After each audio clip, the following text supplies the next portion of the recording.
స్నానము ఆచమనాదులు సత్యార్థ ప్రకాశము మహర్షి దయానంద సరస్వతి రచితము. ఈ విధంగా గాయత్రి మంత్ర ఉపదేశం జరిగిన తర్వాత సంధ్యోపాసనకు సంబంధించినటువంటి స్నానము, ఆచమనము, ప్రాణాయామము మున్నగు క్రియలు నేర్పవలయును. చూడండి, ఇక్కడ ముందు గాయత్రి మంత్ర ఉపదేశం నిన్న చెప్పుకున్నాం. తర్వాత ఈరోజు ఏంటంటే సంధ్యోపాసన చేసే ముందరగా ఏం చేయాలి? స్నానం చేయాలి, ఆచమనం చేయాలి, తర్వాత ఈ విధంగా ప్రాణాయామము చేయాలి. ఇవన్నీ చేసిన తర్వాత సంధ్యోపాసన చేయాలి. అయితే వీటి గురించి తెలుసుకుందాం.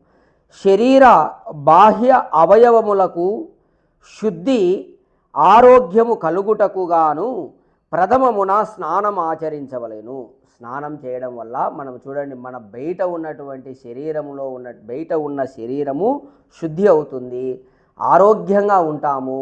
అందుకు మనము స్నానం తప్పకుండా చేయవలెను. ఇందులకు ప్రమాణం చూడండి. అద్భిర్గాత్రాన్ని శుద్ధంతి మనః సత్యేన శుద్ధతి విద్యా తపోభ్యాం భూతాత్మ బుద్ధిర్జ్ఞానేన శుద్ధ్యతి.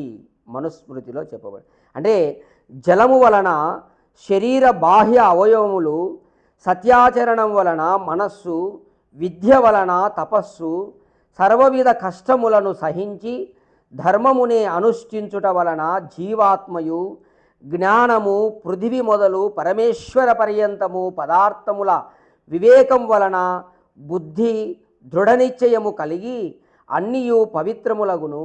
ఈ విధంగా మనుస్మృతిలో ఎట్లా మనము మన శరీరంలో ఉన్న వాటిని పవిత్రం చేసుకోవాలంటే ఈ విధంగా చేసుకోవాలి. శరీరాన్ని పవిత్రం చేయాలంటే స్నానం చేయాలి. శరీరము స్నానం చేత శుద్ధి అవుతుంది. కావున స్నానము భోజనమునకు పూర్వమే చేయవలయును. అంటే అన్నం తిన్న తర్వాత స్నానం చేయకూడదు. మనం తినక మునిపే స్నానం చేయాలి, తర్వాత భోజనం చేయాలి. గుర్తుపెట్టుకోండి. ఓం తత్సత్.